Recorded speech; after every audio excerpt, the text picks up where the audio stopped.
जानिए पौराणिक काल के 24 चर्चित श्राप और उनके पीछे की अद्भुत कहानियाँ। युधिष्ठिर का स्त्री जाति को श्राप। महाभारत के शांति पर्व के अनुसार युद्ध समाप्त होने के बाद जब कुंती ने युधिष्ठिर को बताया कि कर्ण तुम्हारा बड़ा भाई था, तो पांडवों को बहुत दुख हुआ।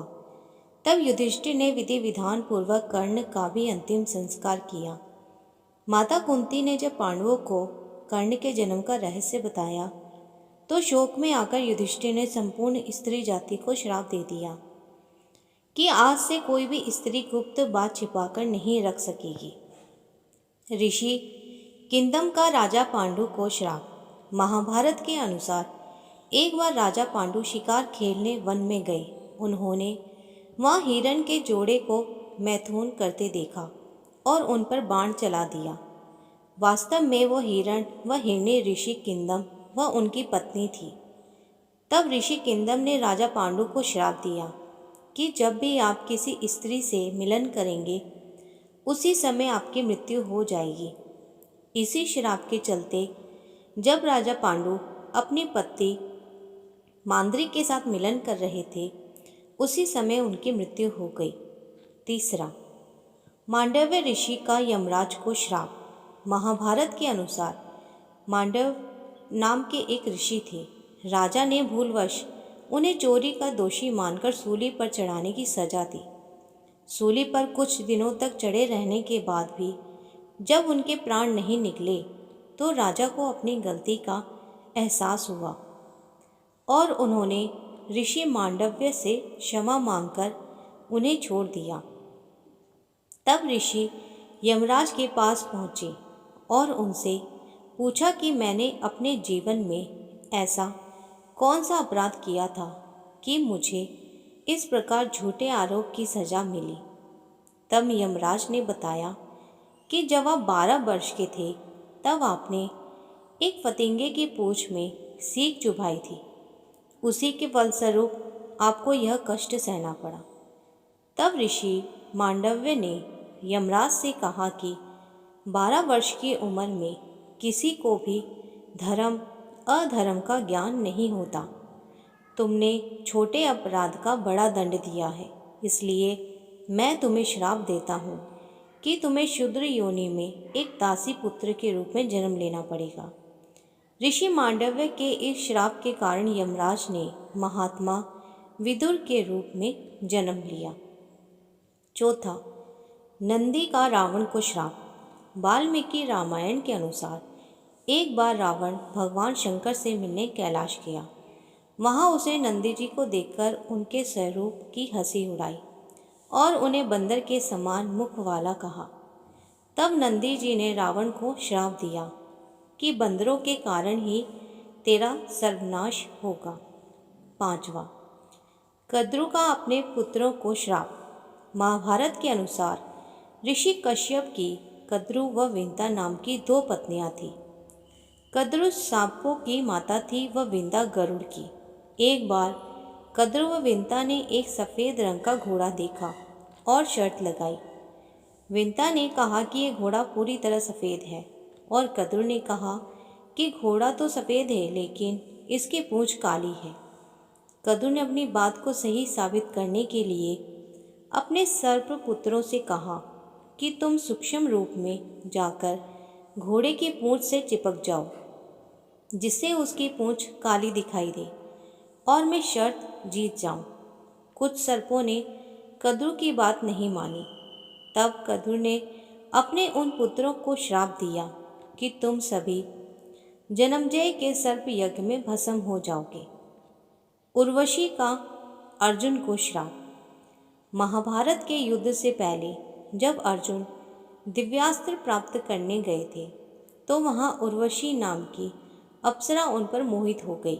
यह देख अर्जुन ने उन्हें अपनी माता के समान बताया। यह सुनकर क्रोधित उर्वशी ने अर्जुन को श्राप दिया कि तुम नपुंसक की भांति बात कर रहे हो, इसलिए तुम नपुंसक हो जाओगे। तुम्हें स्त्रियों में नर्तक बनकर रहना पड़ेगा। यह बात जब अर्जुन ने देवराज इंद्र को बताई, तो उन्होंने कहा कि अज्ञातवास के दौरान यह श्राप तुम्हारी मदद करेगा और तुम्हें कोई पहचान नहीं पाएगा। 7वां, तुलसी का भगवान विष्णु को श्राप। शिव पुराण के अनुसार शंखचूड़ नाम का एक राक्षस था। उसकी पत्नी का नाम तुलसी था। तुलसी पतिव्रता थी, जिसके कारण देवता भी शंखचूड़ का वध करने में असमर्थ थे। देवताओं के उद्धार के लिए भगवान विष्णु ने शंखचूड़ का रूप लेकर तुलसी का शील भंग कर दिया। तब भगवान शंकर ने शंखचूड़ का वध कर दिया। यह बात जब तुलसी को पता चली तो उसने भगवान विष्णु को पत्थर हो जाने का श्राप दिया। इसी श्राप के कारण भगवान विष्णु की पूजा शालिग्राम शिला के रूप में की जाती है। 8वां, श्रृंगी ऋषि का परीक्षित को श्राप। पांडवों के स्वर्गारोहण के बाद अभिमन्यु के पुत्र परीक्षित ने शासन किया। उसके राज्य में सभी सुखी और संपन्न थे। एक बार राजा परीक्षित शिकार खेलते खेलते बहुत दूर निकल गए। तब उन्हें वहाँ शामिक नाम के ऋषि दिखाई दिए, जो मौन अवस्था में थे। राजा परीक्षित ने उनसे बात करनी चाही, लेकिन ध्यान में होने के कारण ऋषि ने कोई जवाब नहीं दिया। ये देखकर परीक्षित बहुत क्रोधित हुए और उन्होंने एक मरा हुआ सांप उठाकर ऋषि के गले में डाल दिया। यह बात जब शमिक ऋषि के पुत्र श्रृंगी को पता चली तो उन्होंने श्राप दिया कि आज से 7 दिन बाद तक्षक नाग राजा परीक्षित को डस लेगा, जिससे उसकी मृत्यु हो जाएगी। 9वां, राजा अरण्य का रावण को श्राप। वाल्मीकि रामायण के अनुसार रघुवंश में एक परम प्रतापी राजा हुए थे, जिनका नाम अरण्य था। जब राजा विश्व विजय करने निकला तो राजा अरण्य से उसका भयंकर युद्ध हुआ। उस युद्ध में राजा अरण्य की मृत्यु हो गई। मरने से पहले उन्होंने रावण को श्राप दिया कि मेरे ही वंश में उत्पन्न एक युवक तेरी मृत्यु का कारण बनेगा। इन्हीं के वंश में आगे जाकर भगवान श्री राम ने जन्म लिया और रावण का वध किया। 10वां, परशुराम का कर्ण को श्राप। महाभारत के अनुसार परशुराम भगवान विष्णु के ही अंश अवतार थे। सूर्यपुत्र कर्ण उन्हीं का शिष्य था।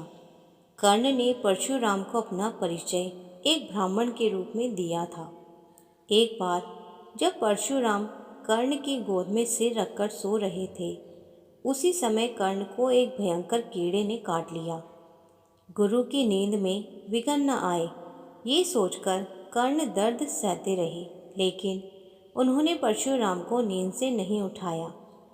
नींद से उठने पर जब परशुराम ने देखा तो वे समझ गए कि कर्ण ब्राह्मण नहीं बल्कि क्षत्रिय है। तब क्रोधित होकर परशुराम ने कर्ण को श्राप दिया कि मेरी सिखाई हुई शस्त्र विद्या कि जब तुम्हें सबसे ज़्यादा आवश्यकता होगी उस समय तुम यह विद्या भूल जाओगे। 11वां, तपस्विनी का रावण को श्राप। वाल्मीकि रामायण के अनुसार एक बार रावण अपने पुष्पक विमान से कहीं जा रहा था। तभी उसे एक सुंदर स्त्री दिखाई दी, जो भगवान विष्णु को पति के रूप में पाने के लिए तपस्या कर रही थी। रावण ने उसके बाल पकड़े और अपने साथ चलने को कहा। तब उस तपस्विनी ने उसी क्षण अपनी देह त्याग दी और रावण को श्राप दिया कि एक स्त्री के कारण ही तेरी मृत्यु होगी। 12वां, गांधारी का श्री कृष्ण को श्राप। महाभारत के युद्ध के बाद जब भगवान श्री कृष्ण गांधारी को सांत्वना देने पहुँचे तो अपने पुत्रों का विनाश देखकर गांधारी ने श्री कृष्ण को श्राप दिया कि जिस प्रकार पांडव और कौरव आपसी फूट के कारण नष्ट हुए हैं, उसी प्रकार तुम भी अपने बंधु बांधवों का वध करोगे। आज से 36वें वर्ष तुम अपने बंधु बांधवों व पुत्रों का नाश हो जाने पर एक साधारण कारण से अनाथ की तरह मर जाओगे। गांधारी के श्राप के कारण ही भगवान श्री कृष्ण के परिवार का अंत हुआ। 13वां, महर्षि वशिष्ठ का वसुओं को श्राप। महाभारत के अनुसार भीष्म पितामह पूर्व जन्म में 8 वसुओं में से एक थे। एक बार इन अष्टवसुओं ने ऋषि वशिष्ठ की गाय का बलपूर्वक अपहरण कर लिया। जब ऋषि को इस बात का पता चला तो उन्होंने अष्टवसुओं को श्राप दिया कि तुम आठों वस्तुओं को मृत्युलोक में मानव रूप में जन्म लेना होगा और आठवें वसु को राज, स्त्री आदि सुखों की प्राप्ति नहीं होगी। यही आठवें वसु भीष्म पितामह थे। 14वां शूर्पणखा का रावण को श्राप। वाल्मीकि रामायण के अनुसार रावण की बहन शूर्पणखा के पति का नाम विद्युजीव था, जो काल्के नाम के राजा का सेनापति था।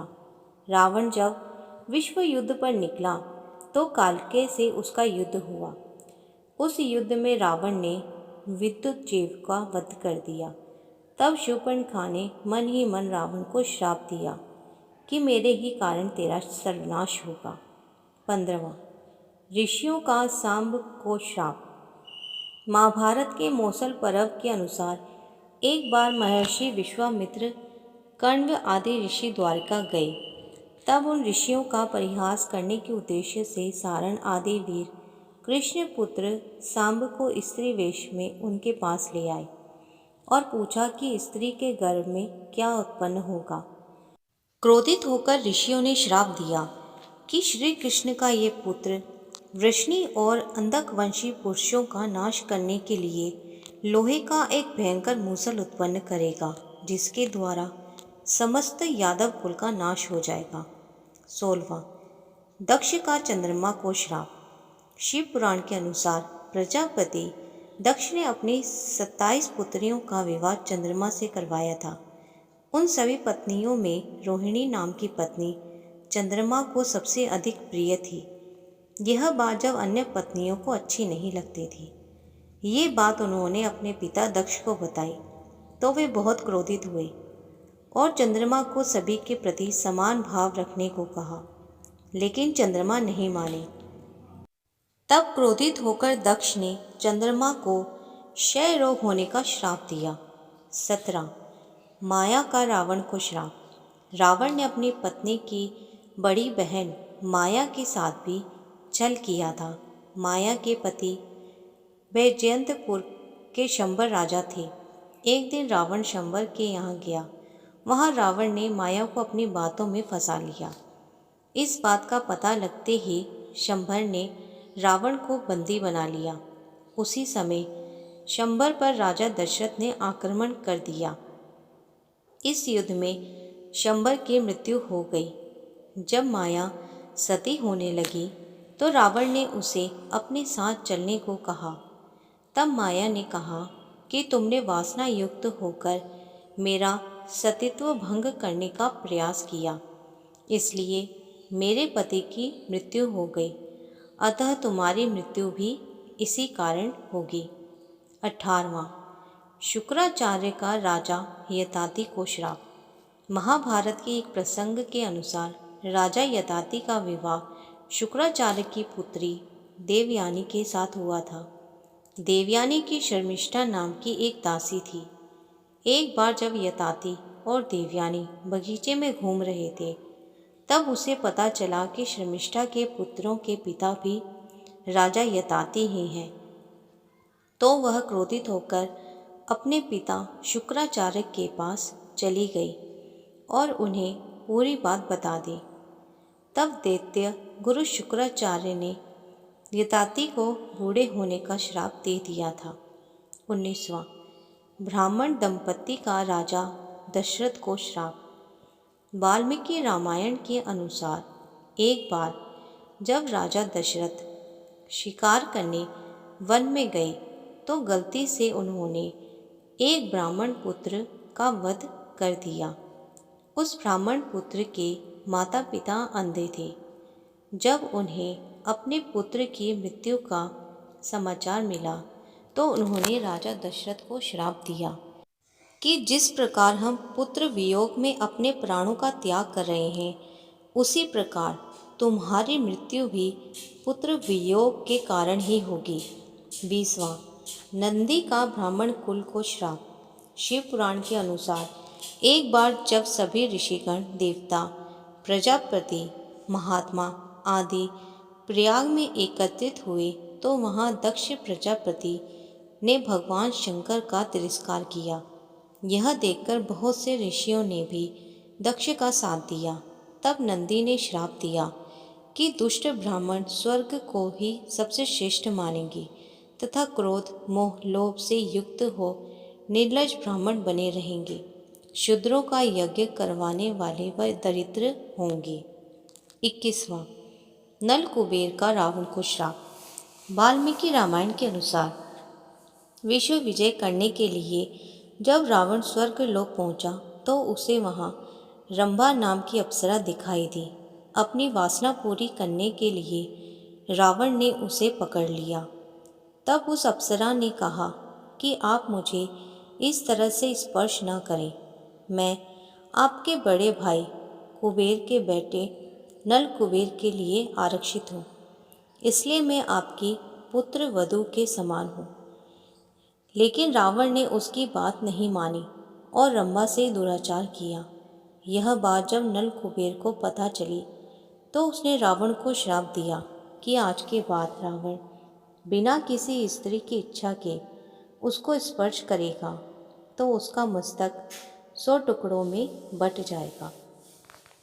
22वां श्री कृष्ण का अश्वत्थामा को श्राप। महाभारत के युद्ध के अंत में जब अश्वत्थामा ने धोखे से पांडव पुत्रों का वध कर दिया, तब पांडव भगवान श्री कृष्ण के साथ अश्वत्थामा का पीछा करते हुए महर्षि वेद व्यास के आश्रम तक पहुंच गए।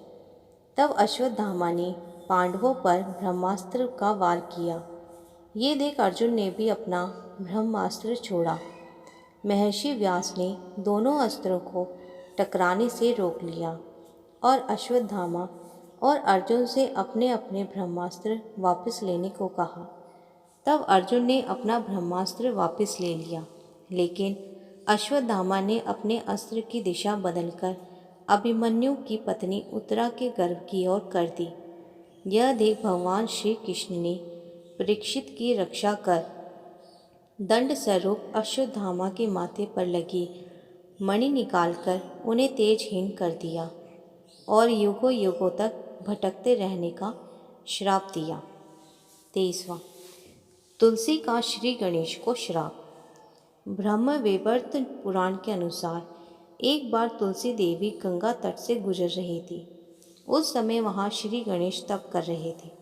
श्री गणेश को देखकर तुलसी का मन उनकी ओर आकर्षित हो गया। तब तुलसी ने श्री गणेश से कहा कि आप मेरे स्वामी हो जाइए, लेकिन श्री गणेश ने तुलसी से विवाह करने से इनकार कर दिया।